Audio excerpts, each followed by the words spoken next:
Thank you for joining us for the Whole Health series. I'm Whitney Ortiz, founder of Whole Health Self-Care. This series convenes women leaders from around the world who share tips, tools, and strategies for how today's women professionals can feel better, enjoy a greater quality of life, and have enhanced capacity to be able to lead with compassion at work and at home. I'm so pleased Maryam Ovissi is here with us. Maryam is a certified yoga therapist, the founder of the beloved yoga school, and the author of Care of the Whole Self, yoga-inspired practices for befriending the self. Maryam's personal mission is to provide an opportunity for her students to have access to tools that allow for self-healing, self-empowerment, and self-realization.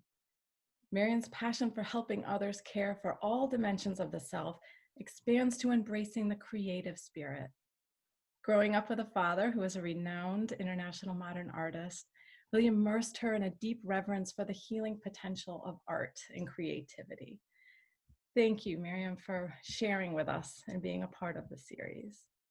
Thank you so much, Whitney. Thank you for this invite, and I'm really excited for this conversation today. So thank you for this opportunity to speak. Thank you.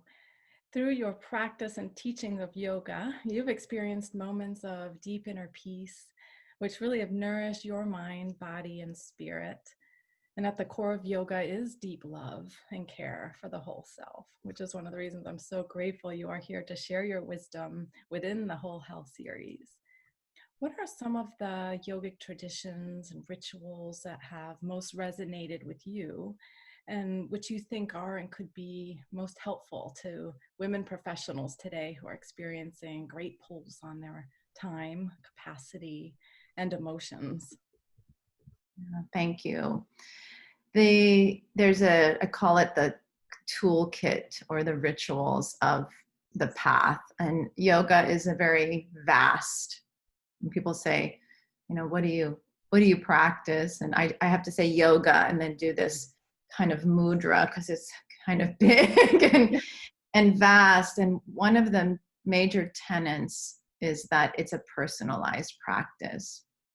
And so there's like these different baskets of tools, and it's up to the individual to see, okay, what meets this person's needs to find the peace, to find the calm center, to find the quiet so that we can be more responsive versus reactive.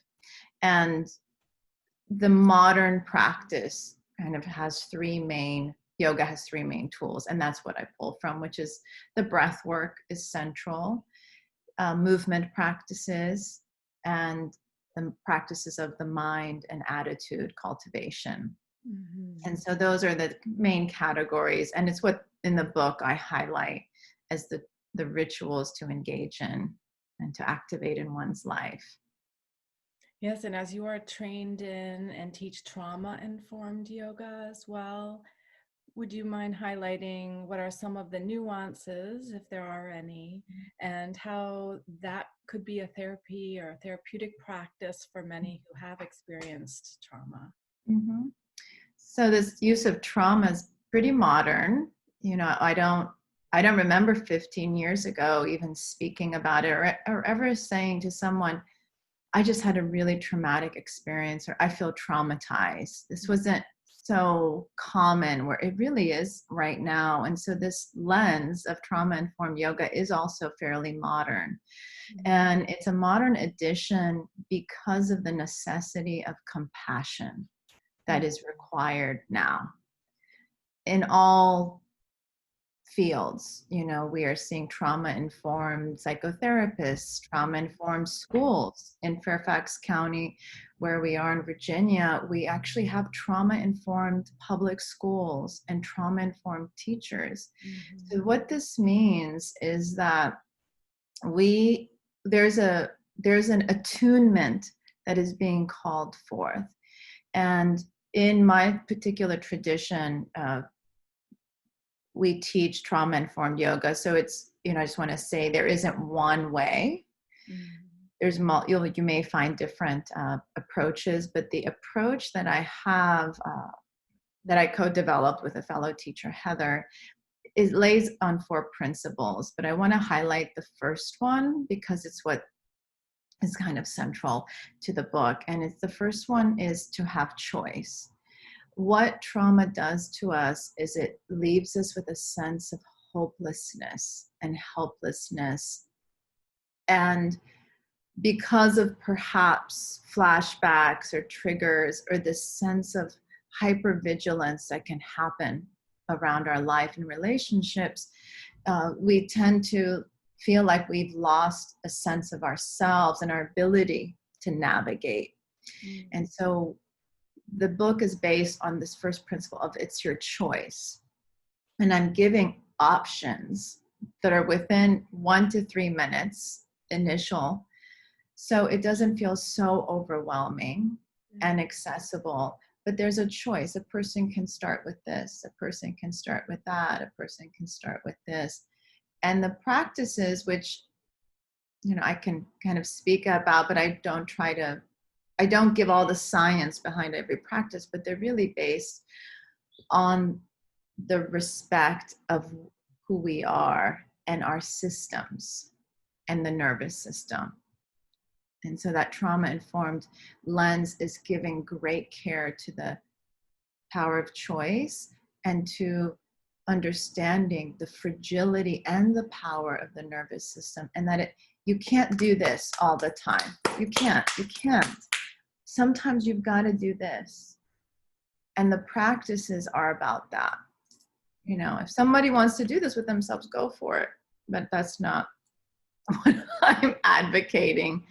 And the trauma-informed lens is the invitation of that, releasing the harshness, inviting the kindness, releasing the judgment, inviting the compassion, releasing senses of powerlessness, and inviting power of choice. That is beautiful. And in your book, you give lots of tools for those who are seeking the way to do that, to come out of trauma or to come out of an experience in life that has been very hard. And many are going through that right now. And you have a quote in the beginning of your book, which I really like, and it's by Katie Reed. It says, "Self-care is giving the world the best of you instead of what's left of you." And it is, as you say, a choice to emerge out of times of great difficulty, hardship, and struggle, to carry forward and in a way that you truly want to, from that deep essence of who you are, which is love. And so I just want to honor you and give that space and elaborate, if you will, on what that really means for you and for those who are part of your circle and who you are looking forward to caring for and with in the years and time to come. So what it means for me is that I choose a path of service, and I'll just add a lens. I strive for the human story, and the reality is we have stories within the human story. We have race stories, we have cultural stories, we have gender stories, and then there's the lens of being a woman. And there's imprints, generational imprints on women, and I personally feel them. This sense of, I love that quote too, because it made me say, what is the priority? And as a woman, and a young girl, I was very much told and taught that you are not a priority. The other is a priority. And that's how you live your life. And yet I have a path of service. So the other is what pulls my heart. But somewhere along the line, I was never told, are you taking care of yourself first? And that for me is a priority. And I can just speak because I have some different lenses. So I'm a teacher, and I show up, and I literally invite people to lift their arms up and place their feet in certain places and breathe.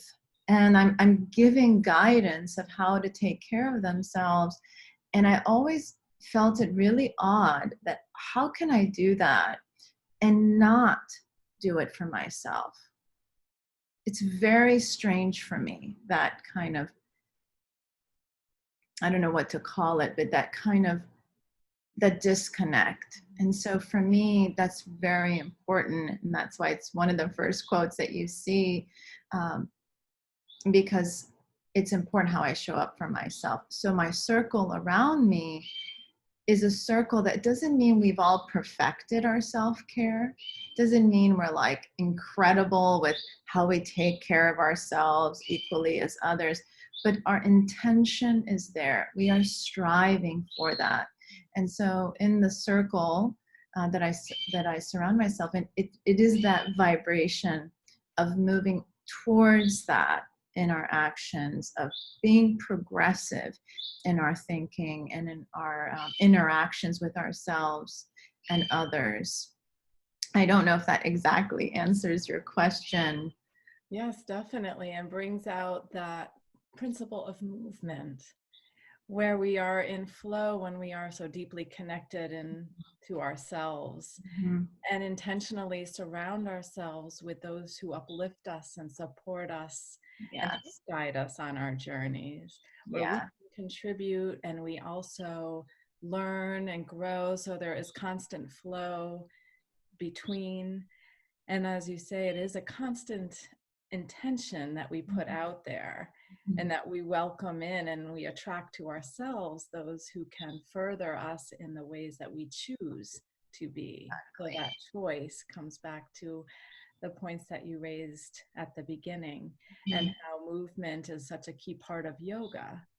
And as you're going through those motions, can you share a bit more about that mind-body connection for those who are both new to yoga and also those who have practiced different types of yoga but might have been lost in the rigor of some types? But what is that core essence connection between that mind and body piece? Yes. So this idea of mind, body, spirit, or mind, body, breath is a faulty perspective, and it's gotten us in trouble. Now, why is it helpful to pull things apart? Is to create understanding, but the drive is always back towards unity. And so just like psychotherapy has changed and medicine has changed, where we have integrative practices, where there's these terms like bottom up, top down, the realization is that the mind is not here, it's in here. This is the mind. And the body is not this and not this. This is the body. And the breath is not here. The breath is throughout the system, is this entire being. And the attitude of cultivation is towards unity, is towards wholeness, it's towards integration. So there are ways to move towards integration that are easier than others. Is it easier to be in a hot room with a mirror in a set sequence? Maybe. That may be easier for someone to move towards that. Is it easier for someone to sit for 20 minutes or an hour to quiet themselves? Maybe. I want to just kind of respect that there's the individual path, but there comes a point where we have to ask ourselves, is this creating an integrated sense of me? Am I experiencing my whole self or just an aspect of myself?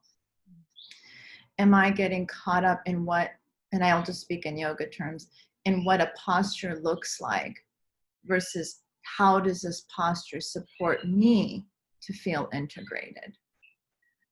does the breath work that I'm engaged in take me out of myself or put me back into myself with peace and well-being? So I think that's a really important inquiry to make throughout someone's journey. Now, and this is a little bit, there's some beautiful lines from the Bhagavad Gita, but this idea that, okay, here's your baskets. You have the body, you have your breath, you have your mind. You know it's not separated. They're all integrated. But to grab hold of the mind is the hardest. It doesn't mean you can't do it, but it is the hardest. So why start with the hardest? I've never I've never understood, like, why go to the hardest thing possible? So the yoga's teaching is actually like, know what is ultimate, but do what is possible. These are words by Mohanji. Know what is ultimate, but do what is possible. So I know I want my mind to be quiet, but it's really hard. And I know that. So let me go to something much more tangible and easier, my breath or movement. And see if movement can begin to quiet my mind. See if breath can begin to quiet my mind. And then find how it's all related and connected. Mm-hmm. So I hope that helps. I think there's, how do I say this? I feel there's confusion around yoga, and I don't want to create, we're talking about the books. I don't want to kind of do any kind of critique of the different ways that people enter yoga. But ultimately, we have to ask ourselves, are these practices giving me the ability to sit with myself peacefully and think clearly? Mm-hmm. That's the big question. And you make it very accessible for those of various abilities, backgrounds, understandings, to be able to be kind to oneself and be in flow and movement with the whole yoga practice. Mm-hmm. And knowing that you don't need to be able to do all the poses, it's more the being. Exactly. And it will come with that intention and that time. Exactly. And we live in a world that is not inviting that. Mm-hmm. And that's okay. We're incredibly progressive. We've done incredible things with medicine, with tech, with everything. But we have to realize the world is not inviting that. So who's going to invite it? You have to invite it. I have to invite it. We have to inspire each other to invite that. Mm-hmm. And through that intentional collective inspired action, a new paradigm may be forming now to invite more of it and to welcome it.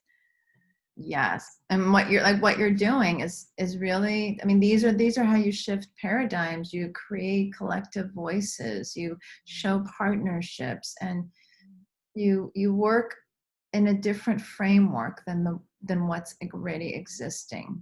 Mm-hmm. And so this book, what it can offer is a different framework. It doesn't mean you let everything else go. This is not what I'm advocating for is not to replace what you're doing, but to add these moments of tenderness in our self-care. Mm-hmm.